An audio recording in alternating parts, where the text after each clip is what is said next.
اللہ تعالیٰ اپنے بندوں سے بڑی ہی محبت فرماتا ہے۔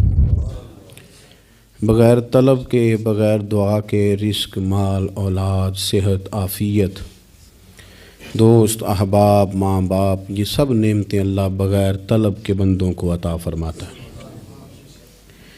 اللہ تبارک و تعالی اپنے بندوں کے حق میں رحمت والے فیصلے کرتا ہے، درگزر والا معاملہ فرماتا ہے۔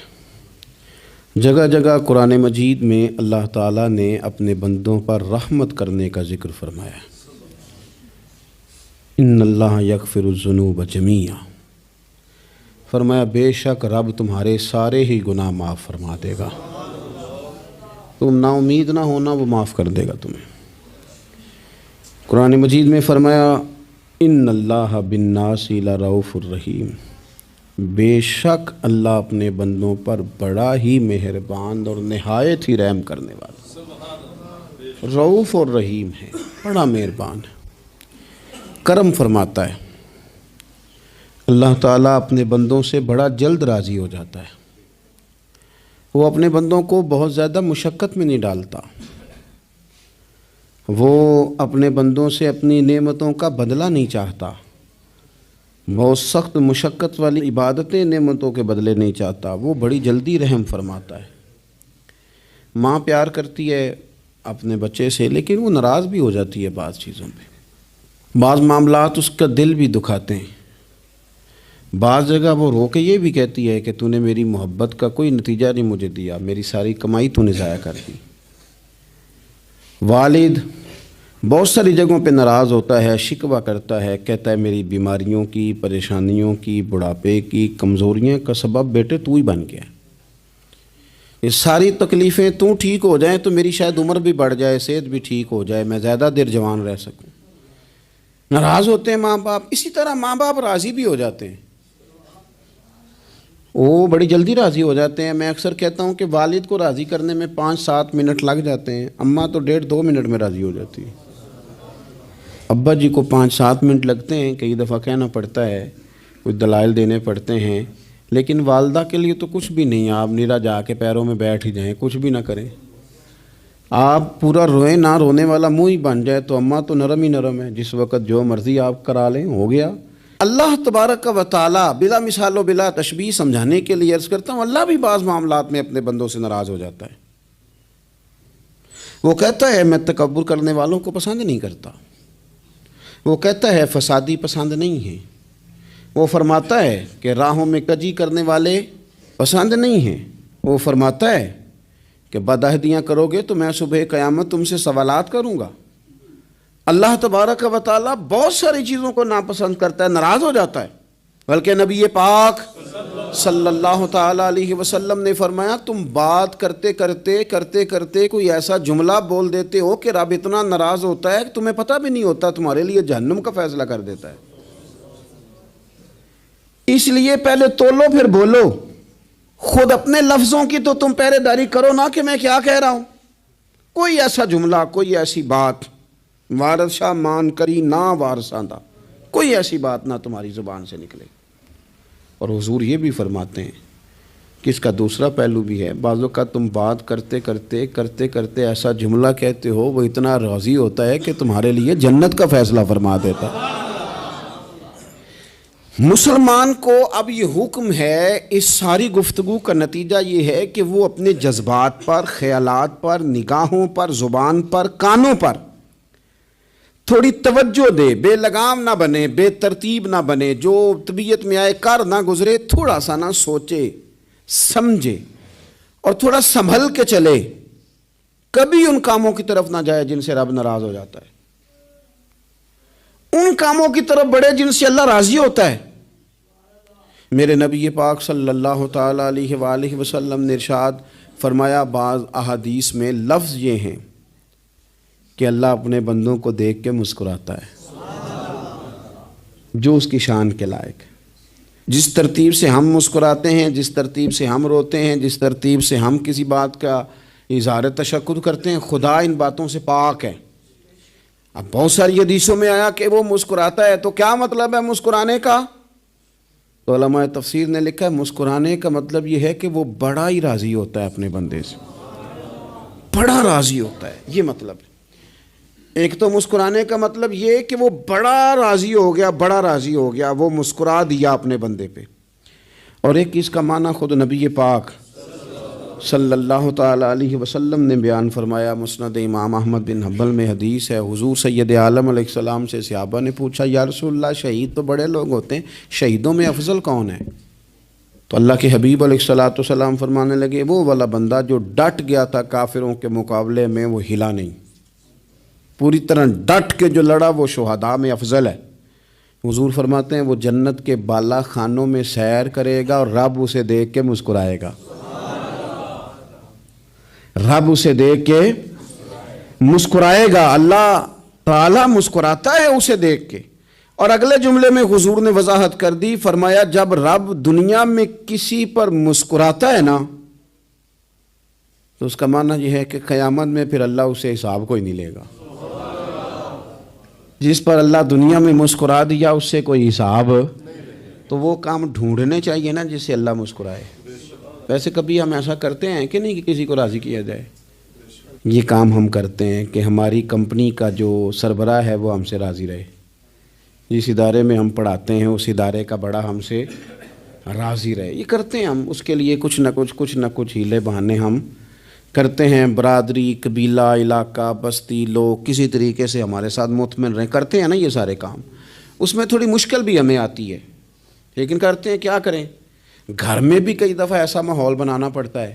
چلیں ایک اور میٹھی مثال دیتے ہیں، زیادہ سمجھ میں آئے گی۔ چھوٹا بچہ خوش رہے، آپ اس کے لیے محنت نہیں کرتے، وہ چھوٹا ہے اس کو خوش کرنا فرض ہے ابا پہ، لیکن وہ کہتا ہے کہ میں نے موٹر سائیکل لینا ہے، چھوٹا ہے چلا ہی نہیں پائے گا، تو ابا پھر اسے راضی کرتا ہے، کہتا ہے بیٹے چھوٹا سائیکل لے لے، چل میں تجھے اڑانے والا جہاز لے دیتا ہوں۔ مقصود کیا ہے کہ اس کو ناراض نہیں کرنا، یہ روئے نہ، اس کا دل نہ ٹوٹے۔ ہو یارو سنو نا میں کیا کہہ رہا ہوں، اگر چھوٹے بچے کے لیے وہ چیزیں ڈھونڈتے ہو، میرے ابا جی نا اپنے نواسے کے لیے کھلونا لے کے آئے تو بچہ بڑا ہی کھیلا، تو ابا جی کہنے لگے لو پیسے پورے ہو گئے میرے، بچے کو پسند بڑا ہے نا، پیسے پورے کر چھڑے نے، دیکھو نا جی کتنا اس کو راضی ہوا ہے۔ تو انسان کیا کرتا ہے کہ کوشش کرتا ہے، چھوٹا بچہ بھی ناراض نہ ہو تو وہ چیزیں وہ ڈھونڈتا ہے کہ اس کو کیا پسند ہے، چاکلیٹ لے جاؤں، فلاں چیز لے جاؤں، آئس کریم لے جاؤں۔ تو ایک بچے کے لیے، گھر کے لیے، سربراہ کے لیے اتنی محنت کرتے ہو تو وہ کام بھی ہمیں ڈھونڈ کے تلاش کرنے چاہیے نا جس سے رب راضی ہوتا ہے، اللہ راضی ہوتا ہے۔ بتاؤں وہ کون کون سے کام ہیں؟ نبی کریم صلی اللہ تعالیٰ علیہ وسلم نے ارشاد فرمایا 3 لوگ ہیں جنہیں دیکھ کے رب مسکراتا ہے۔ یا رسول اللہ صلی اللہ علیہ وسلم وہ کون کون سے؟ تو محبوب فرمانے لگے ایک وہ بندہ ساری مخلوق سوئی ہے، آدھی رات ہے، رات کا پچھلا پہر ہے، اس نے اٹھ کے وضو کر لیا، مصلی پہ کھڑا ہو گیا خدا کی یاد میں، فرمایا اسے دیکھ کے رب مسکراتا ہے جو اس کی شان کے لائق ہے، مسکراتا ہے اللہ۔ یہ تو سونے کا ٹائم تھا، یہ تو گہری نیند آنے کا وقت تھا، رات کا پچھلا پہر، رات پوے تے بے درداں نو نیند پیاری آوے، تے درد منداں نو یاد سجن دی ستیاں وی آن جگاوے، اور ساون کی کالی راتوں میں جب بوندا باندی ہوتی ہے، وہ راتوں کو اٹھ روتے ہیں جب خلقت ساری سوتی ہے، اللہ مسکراتا ہے۔ اور سننا میرے بھائی، میرے نبی پاک صلی اللہ تعالیٰ علیہ وسلم فرماتے ہیں جب مسلمان نماز کے لیے صفیں بناتے ہیں نا، ترتیب لگ رہی ہوتی ہے، اب اللہ کی بارگاہ میں کھڑے ہوں گے، قیام کریں گے، رکوع کریں گے، سجود کریں گے، فرمایا جب مومن صفیں بناتے ہیں تو رب دیکھ کے مسکراتا ہے، مسکراتا ہے۔ کمال ہو گئے عروج بندگی کا، جب بندے کو دیکھ کے رب مسکرائے، خدا بندے سے خود پوچھے بتا تیری رضا کیا ہے، مسکراتا ہے۔ اور میرے نبی پاک علیہ السلام فرماتے ہیں جب مجاہد جہاد کے لیے صفیں سیدھی کرتے ہیں، آج تو یہ رب کے نام پہ مرنے ہی آ گئے، یہ صفوں میں کھڑے ہوں گے، ترتیب سے لڑیں گے، ترتیب سے گلا کاٹیں گے کافروں کا یا شہادت لیں گے۔ فرمایا جب جہاد کے لوگ صفیں بناتے ہیں تو رب انہیں دیکھ کے مسکراتا ہے۔ کتنے نصیبوں والا وہ بندہ ہے جسے دیکھ کے مسکرا دیا۔ او یار کبھی تیرا بیٹا تیرے سامنے مسکرائے نا چھوٹا، تو تیرا دل باغ باغ ہو جاتا ہے. تیری ماں بیمار کسی ایک دن صحیح طرح ہنس پڑے تو طبیعت خوش ہو جاتی. مجھے بتاؤ نا جس کا رب بھی اسے دیکھ کے ہنس پڑے، جو اس کی شان کے لائق ہے. کیا اس بندے کے نصیبیں ہیں، کیا اس کے مقدر ہیں. آپ اس مقام پر اپنے آپ کو لائیں. اب دیکھیں نا، یہ حدیث آپ نے سن لی. اب ہم نے نا اس طرح صفحے نہیں بنانے جس طرح ساری دنیا. اب ذرا صفحے بھی شوق سے بنائیں گے. آپ ذرا تھوڑا سا شوق پیدا کریں گے. بھئی یہ تو میں وہ کام کرنے لگا ہوں جسے دیکھ کے رب مسکراتا ہے. نبی پاک صلی اللہ علیہ وسلم نے فرمایا جب کوئی بندہ توبہ کرتا ہے نا، ہم توبہ کا رٹا لگاتے ہیں، یا اللہ میری توبہ یا اللہ. اور توبہ کا تو مطلب یہ ہے کہ پچھلے گناہوں سے پکی توبہ، آج کے بعد یہ غلطی نہ کرنے کا پکا وعدہ. تو انہیں ساری شب برات رو کے گزاری ہے. بتا سویرے جھوٹ جوڑنے کا ارادہ ہے تیرا؟ آج کے بعد رشوت تو نہیں نہ لے گا، ملاوٹ تو نہیں نہ کرے گا. یہ توبہ ہے. اور اگر سارے کام اسی طرح کرنے تو پھر یہ توبہ کا رٹا ہے. جتنا مرضی لگاؤ. حضرت علی بن ربیعہ رضی اللہ تعالیٰ عنہ فرماتے ہیں میں مولا علی کے ساتھ تھا، مقام حرہ کی طرف جا رہے تھے. حضرت علی نے ہاتھ اٹھا کے دعا مانگی ہماری تعلیم کے لیے. ورنہ حضرت علی ہم صحابہ کو محفوظ عن الخطا تو مانتے ہیں نا. ہاتھ اٹھا کے کہا اے اللہ ہمارے گناہ بخش دے، تیرے علاوہ کوئی معاف کرنے والا نہیں. اور پھر حضرت علی آسمان کی طرف دیکھا اور دیکھ کے نا حضرت علی بن ربیعہ کو تو مسکرائے. حضرت علی بن ربیعہ کہنے لگے حضور مسکرائے کیوں ہو؟ فرمانے لگے ایک دن میں حضور کے ساتھ اسی طرح آیا تھا، اسی طرح حضور نے دعا فرمائی تھی ہماری تعلیم کے لیے، اور پھر حضور مجھے دیکھ کے مسکرائے تھے اور فرمایا جب کوئی بندہ رب کی بارگاہ میں اس طرح استغفار کرتا ہے تو رب مسکراتا ہے اور مسکرا کے فرماتا ہے دیکھ لو میرے بندوں کو پتا ہے کہ میرے علاوہ معاف کرنے والا کوئی نہیں. انہیں پتا ہے. تم اس کی بارگاہ میں رجوع تو لاؤ، آؤ تو صحیح دو آنسو لے کر. اقبال کہتے ہیں کہ موتی سمجھ کے شان کریمی نے چن لیا، قطرے دو گرے میرے ار کے انفال کے. دو میں نے آنسو بہائے تھے تو اس کے کرم نے تو موتی سمجھ کے چن لیے. سنو نا حضور اس استغفار کو اللہ کو یار رات کو توبہ کر کے سونا چاہیے. ہمیں کچھ غلطیاں ہم کرنا نہیں چاہتے پر ہم سے ہو جاتی ہیں، کچھ دل ہم توڑنا نہیں چاہتے پر وہ ٹوٹ جاتے ہیں، ہماری مجبوری ہوتی ہے ٹوٹ جاتے ہیں. رات کو اس کی بارگاہ میں ہاتھ باندھ کے کشکول طلب دراز کر کے خوب استغفار پڑھنا چاہیے کہ مالک بندے ہیں نا کیا کریں. نفس کا ساتھ ہے، دنیا کا ساتھ ہے، خواہشات نفسانیہ، مالک معاف کر دے. درد سے توبہ، رسم نہ ہو، کہانی نہ ہو، لفظ نہ ہو، جملے نہ ہوں. اور جناب ایسے لوگوں کے بیچ بڑے ہاتھ باندھ کے اور بڑا کوئی ضرورت نہیں. آپ اکیلے اپنی چارپائی پہ بستر کے اندر منہ دے کے بھی درد سے کہیں گے نا معاف کر دے تو وہ تو مہربانی بڑا ہے. میرے نبی پاک صلی اللہ علیہ وسلم مثال دیتے ہیں. فرمایا ایک آدمی صحرا میں جا رہا ہے، صحابہ سے حضور خطاب کر رہے ہیں. فرمایا ایک آدمی صحرا میں جا رہا تھا، اس نے اپنی اونٹنی پہ کھانا پانی پیسے ہر چیز رکھی ہوئی تھی. صحرا تھا بہت بڑا، درمیان صحرا کے گیا تو تھوڑا سا سستانے کے لیے آرام کرنے کے لیے اونٹنی سے نیچے اترا. اب اس نے اونٹنی کی لگام، اونٹنی کی نکیل اپنے سرہانے کے نیچے رکھی، ہاتھ کے ساتھ پکڑی اور سو گیا. تھوڑی ہی دیر کے بعد جب اس کی آنکھ کھلی تو دیکھا اونٹنی غائب ہے. صحرا میں وہ پیدل نہ آگے جا سکتا ہے، نہ پیچھے جا سکتا ہے، نہ دائیں نہ بائیں. کھانے کو روٹی نہیں، پینے کو پانی کا قطرہ نہیں. تھوڑا ادھر بھاگا ادھر بھاگا، تھک گیا. کریم محبوب فرماتے ہیں وہ پوری طرح نڈھال ہو گیا اور مایوس ہو گیا. معاذ اللہ، مایوس ہو کے دوبارہ اسی جگہ آ کے لیٹ گیا جہاں پہلے لیٹا تھا. انتظار کرنے لگا کہ اب موت ہی آئے گی، آخری وقت ہے. اب نہ میں پیدل یہ صحرا کراس کر سکتا ہوں، نہ پیچھے جا سکتا ہوں، نہ کھانا ہے نہ پانی ہے، سوائے موت کے کوئی سہارا نہیں. حضور فرماتے ہیں وہ رستے میں دوبارہ لیٹ گیا. اچانک اس نے رخ بدلا تو اونٹنی سامنے کھڑی تھی. حضور نے صحابہ سے پوچھا بتاؤ نا اسے بھلا کتنی کو خوشی ہوگی؟ یا رسول اللہ جسے نئی زندگی مل گئی ہے. آپ دیکھیں نا سارے ڈاکٹروں نے کہہ دیا کہ اس کے تو گردے معدہ جگر ہر چیز ختم ہے، گھر لے جاؤ خدمت کرو. ہر طرف پریشانی ہے. وہ بندہ بھی سمجھ گیا ہے کہ آخری وقت آ گیا، کل جاؤں پرسوں جاؤں. تیاری ہو گئی، سب لوگ آ گئے، باہر والے بھی آ گئے. یہ ماحول ایک عجیب رنگ اختیار کر گیا. اچانک ایک ڈاکٹر نے آ کے کہا نہیں نہیں غلطی لگ گئی تھی. مجھے بتائیے انداز کیا ہوتا ہے؟ بغیر دوائی کے بندہ اٹھ کے کھڑا نہیں ہو جاتا. میں تو بچ گیا ہوں. نبی پاک صلی اللہ علیہ وسلم فرمانے لگے اس کی اونٹنی مل گئی. بتاؤ بھلا اسے کتنی خوشی ہوگی. یا رسول اللہ وہ تو دوبارہ دنیا میں آ گیا. حضور فرمانے لگے اسے کچھ بھی خوشی نہیں ہوئی. جب کوئی رب کا گناہ گار بندہ آ کے توبہ کرتا ہے رب کو اس سے کئی گنا زیادہ خوشی ہوتی ہے. میرا بندہ آ گیا ہے, میرا بندہ آ گیا ہے, میرے گھر آ گیا. اس نے آنسو بہائے ہیں.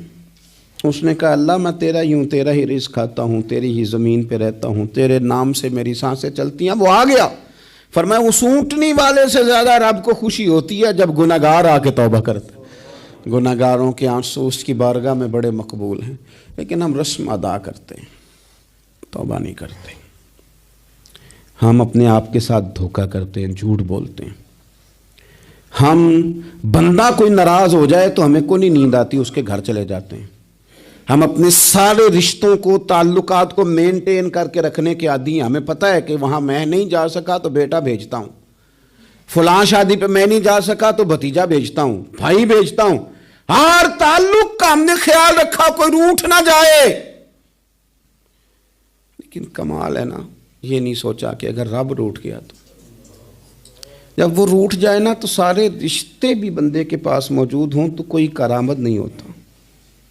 پھر کروڑوں روپیہ جیب میں ہوں تو ڈاکٹروں کی دوائیاں اثر نہیں کرتی. وہ روٹھ جائے تو پھر انسان اس طرح سے پھسلتا ہے کہ بڑے بڑے اس کے پاس دروازے ہوتے ہیں پر کسی جگہ اس کا ہاتھ نہیں لگتا. خدا را خیال کریں, دنیا روٹتی ہے تو روٹھ جائے, رب رسول ناراض نہ ہونے پائیں, اس کا خیال کریں. حضور فرماتے ہیں وہ مسکراتا ہے, اسے خوشی ہوتی ہے جب کوئی اس کا بندہ اس کی طرف رجوع کرتا ہے. میرے عزیزو, رسول پاک صلی اللہ تعالی علیہ وسلم نے ان لوگوں کے تذکرے کیے جنہیں دیکھ کے رب مسکراتا ہے. ہم نا گناہ گاروں پر بھی فتویٰ دینے میں جلدی کرتے ہیں اور نیکی پر بشارت دینے میں بھی جلدی کرتے ہیں. حالانکہ یہ ہماری ذمہ داری نہیں. پتہ نہیں اللہ تعالیٰ کس کو کب توفیق توبہ دے کے اپنے قریب کر لے, لیکن بڑی جلدی ہے, بڑی جلدی فتویٰ دینے میں. اور یہ فتویٰ صرف مفتیوں کا نہیں رہ گیا, یہ میری طرح کے آپ کی طرح کے ڈھیروں لوگ ہیں جنہوں نے جیبوں میں فتوے ڈالے ہوئے. بھئی آپ نے کیوں ذمہ داری لے لی ہے جنت میں داخل کرنے کی اور نکالنے کی؟ یہ تو میرے رب کریم کا کرم ہے, وہ جس کو چاہے جب چاہے جتنا چاہے عطا کرے. لیکن کچھ لوگ نا بڑے پکے ہو گئے ہیں کہ شاید جو میں سوچ رہا ہوں وہی درست ہے. کبھی کبھی کچھ چیزیں عجیب بھی ہوتی ہیں, لہذا خدا کی رحمت پر بھروسہ کر کے بات کرنی چاہیے. اپنی مرضی کے فتوے نہیں داغنے چاہیے. وہ دیکھو جی فلانا بندہ یوں کر رہا ہے, آپ کو پتہ ہی نہیں پوری بات کا, آپ کو علم ہی نہیں پوری بات کا. حضرت بہاءاللہ نقشبند بخاری رحمۃ اللہ علیہ فرماتے ہیں میں حج کرنے گیا تو وہاں میں نے ایک آدمی کو کروڑوں کا کاروبار کرتے دیکھا تو میرے دل میں خیال ہے یہاں بھی اللہ اللہ کرنی چاہیے تھی, دنیا داری کر رہا ہے. لیکن فرماتے ہیں حج سے فارغ ہوئے تو میں نے دیکھا وہی بندہ سارا کچھ رب کی بارگاہ میں خیرات کر رہا ہے اور سینکڑوں غریب حاجی ہیں جن کو پورے خرچے دے رہا ہے. تو میں نے وہیں اپنی سوچ سے توبہ کی کہ میں کہاں تھا.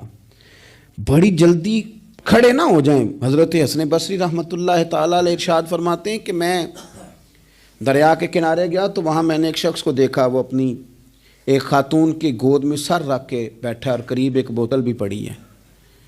میرے دل میں معاذ اللہ خیال آیا کہ دیکھو کس انداز میں ایک عورت کے ساتھ یہ ہے اور پاس بوتل بھی پڑی ہے, جانے شراب ہے. کہتے میں سوچ ہی رہا تھا کہ اچانک ایک کشتی آ رہی تھی دریا میں. وہ ہچکو لے کھائے, کشتی میں 4-5 لوگ تھے, وہ دریا میں ڈوبنے لگے. وہ آدمی تیزی سے اٹھا, دریا میں چھلانگ لگائی, پہلے ایک کو نکالا, پھر دوسرا نکالا, پھر تیسرا نکالا. ایک بندہ رہ گیا, کہنے لگا حضور مجھے تو آپ نے گناہ گار سمجھا ہے, میں تو بڑے غلط انداز میں یہاں بیٹھا ہوں, آپ نے جو سوچا چلیں گے چوتھا بندہ آپ نکالنا ہے. کرے نا یہ کام, کرے نا یہ کام. بڑے بھولے بھالے بڑے اللہ والے, ریاض آپ کو بس ہم ہی جانتے ہیں. اتنی جلدی فتویٰ. حضرت حسن بصری فرماتے ہیں میں پشیمان ہوا, میں نے کہا مجھے تیرنا نہیں آتا, تو دیر نہ کر, چوتھا ڈوب نہ جائے.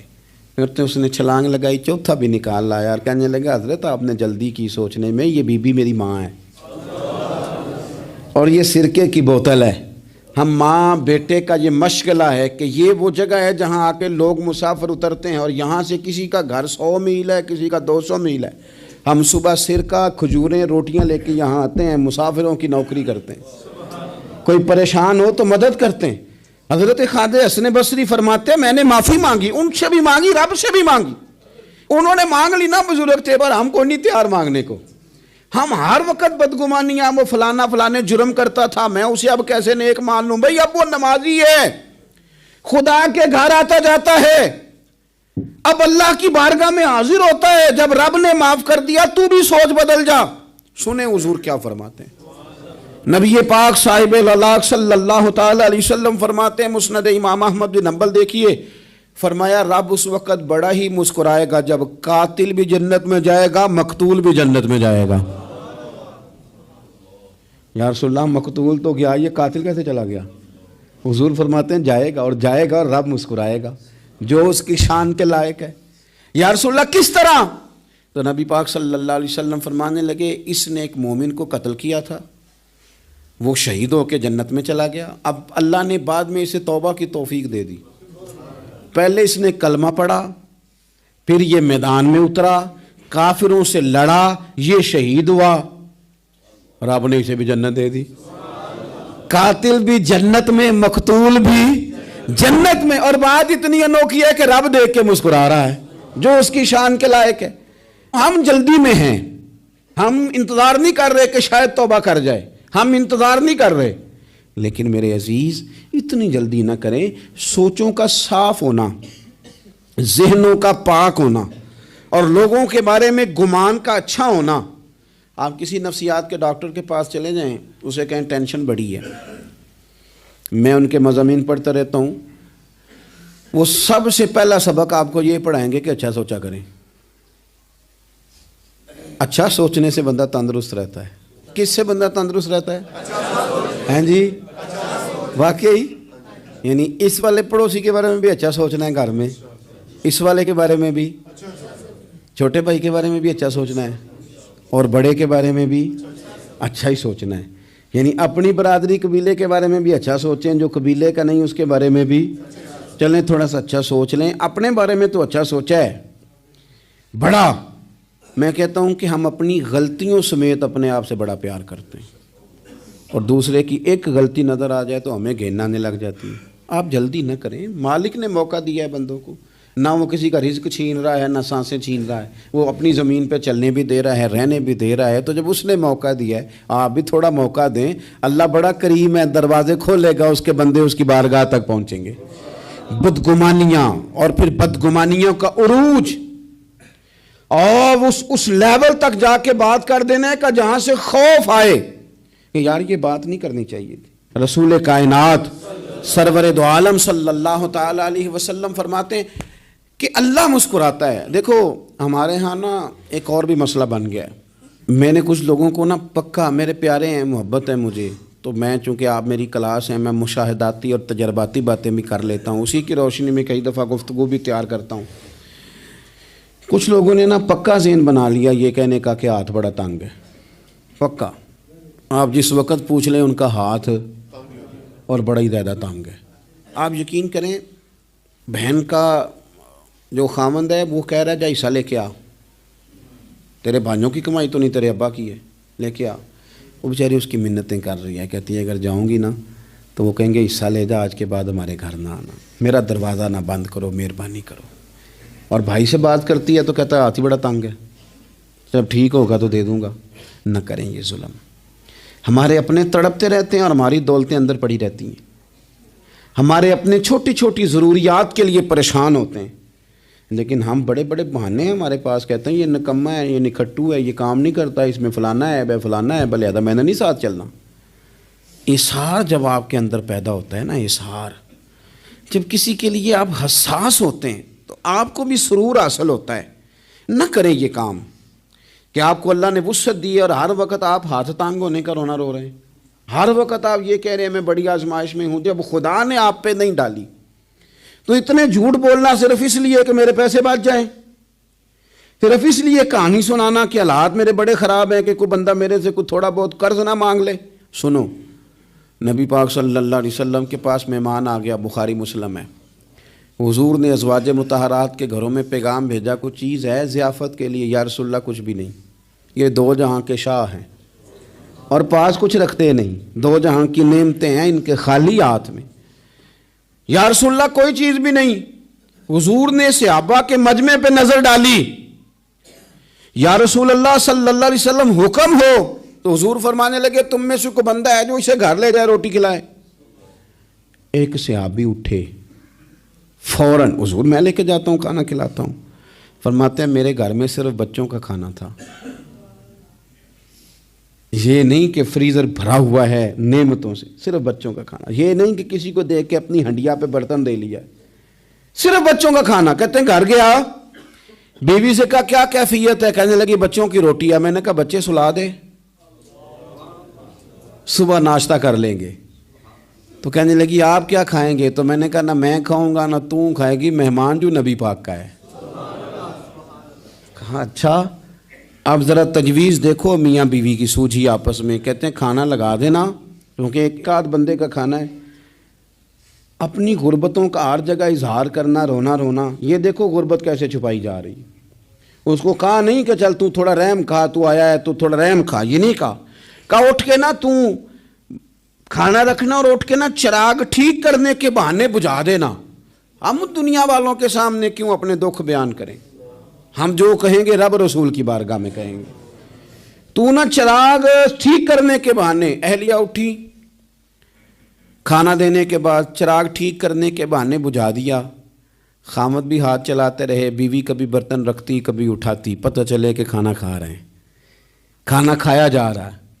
کہتے ہیں مہمان پیٹ بھر کے کھانا کھا گیا۔ یہ کام ہوا رات کے اندھیرے میں، اس وقت ہوا جب چراغ بھی بند تھا، اس وقت ہوا جب کوئی دیکھنے والا نہیں تھا، کسی پڑوسی کو بھی خبر نہیں تھی۔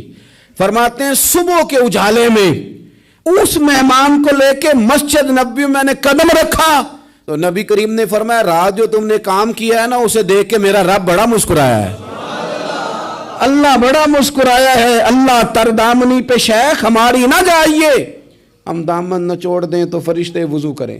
یہ شان ہے صحابہ کی۔ نبی کریم علیہ السلام نے فرمایا رب رات مسکرایا تیرا یہ انداز دیکھ کے، اور اس نے قرآن نازل کیا وَيُؤْثِرُونَ عَلَىٰ أَنفُسِهِمْ وَلَوْ كَانَ بِهِمْ خَصَاصَةٌ۔ کچھ لوگ وہ ہیں جنہیں بڑی بھی ضرورت ہو تو دوسروں پر اثار کر دیتے ہیں، قربانی دے دیتے ہیں۔ رب مسکرایا ہے، اندر پیسے رکھے ہوئے ہیں، اندر پیسے رکھے ہوئے ہیں، اور بہن آ کے منت کر رہی ہے کہ بھائی حالات بڑے خراب ہیں، تھوڑی سی مہربانی کر۔ تو کہتے ہیں بہن پردہ ہی ہے بس، کیسے بتاؤں تجھے حالات، تجھے کیا بتاؤں کام کتنی مشکل سے چلتا ہے، یہ پردہ یہ بس۔ بہرحال اگر تو نے کہا ہے نا 50,000 تو میں زیادہ نہیں کوئی 20 کو دے دوں گا تجھے، وہ بھی خاصی نیکی کر کے، وہ بھی بتا سکھا کے۔ رات اماں پہ علیحدہ سے احسان چڑھاؤں گا، ابا پہ علیحدہ سے چڑھاؤں گا کہ تمہاری بیٹی کے ساتھ تعاون کر رہا ہوں، سارے علاقے کو ویسے ہی بتاؤں گا۔ اور وہ غریبنی بیچاری 20,000 لے کے گھر گئی ہے، پھر سفارشیں کر رہی ہے کہ مہربانی کرو۔ میں نے ایسے بھی دیکھے ہیں جو پہلے بیوی کو پکڑاتے ہیں تو دے، اس لیے کہ پھر وزیر اعظم تو ڈنڈا نکال لے گا تو بڑا مشکل ہو جائے گا پھر گھر میں رہنا، لہذا وہ یہ تو آگے لگ۔ یہ کیا لہجہ ہے آپ کا؟ یہ تو کسی کو بھی دیں تو چھپا کے دینے کا حکم ہے، کسی کو بھی دیں تو ہمیں حکم یہ ہے کہ سیدھے ہاتھ سے دینا ہے، الٹے کو خبر۔ اور یہ جو بالکل ہی اپنے ہیں ان پر تو پردہ پوشی آپ کے لیے ویسے ہی ضرورت تھی۔ میرے عزیز رب مسکراتا ہے۔ میرے نبی پاک علیہ السلام نے یہ اعمال ہمیں بتائے جن پر اللہ مسکراتا ہے، خوش ہوتا ہے۔ اور بعض لوگوں کو حضور نے نامینیٹ کیا۔ حضرت سعد بن معاذ رضی اللہ تعالیٰ عنہ عظیم صحابی تھے۔ یہ وہ خوبصورت صحابیاں جن کے جنازے کو کندھا میرے نبی پاک نے عطا فرمایا، حضور نے کندھا عطا فرمایا۔ کمال ہو گئی، نرخ بازار محبت کا انوکھا ہی ہو گیا، خود خریداروں میں شامل آ کے مولا ہو گیا۔ حضور نے کندھا دیا۔ حضرت سعد بن معاذ رضی اللہ تعالیٰ عنہ کا جب جنازہ اٹھا ان کی والدہ رو پڑی، بڑے درد سے روئی، ماں تھی نا۔ ان کی آواز جب حضور تک گئی تو نبی پاک نے فرمایا آنسوؤں کو روک لے، آواز کو کم کر لے، تیرے بیٹے کی تو جب روح پرواز ہوئی ہے تو رب مسکرایا ہے۔ جس کے آنے پہ رب راضی ہو مسکرا دے جو اس کی شان کے لائق ہے۔ یہ تو وہ لوگ ہیں کہ جن کے جانے پر نا رب، وہ کسی نے کہا تھا کہ میرے مرنے پہ ہر سو شور مچ جائے گا، دیکھو گے میرے مرنے پہ ہر سو شور تمہیں پتہ چل جائے گا جب ہم جائیں گے، میرے مرنے پہ ہر سو شور مچ جائے گا، دیکھو گے، اور کہنے الوداع سرکار خود تشریف لائیں گے۔ اور درویش کہنے لگے بعد مرندے مکھڑا میرا ہو جاوے جے تازہ، پھر سمجھ لینا محبوب میرے نے آن پڑے ہے جنازہ۔ اور عاشق کا جنازہ ہے، ذرا دھوم سے نکلے اور محبوب کی گلیوں سے ذرا گھوم کے نکلے۔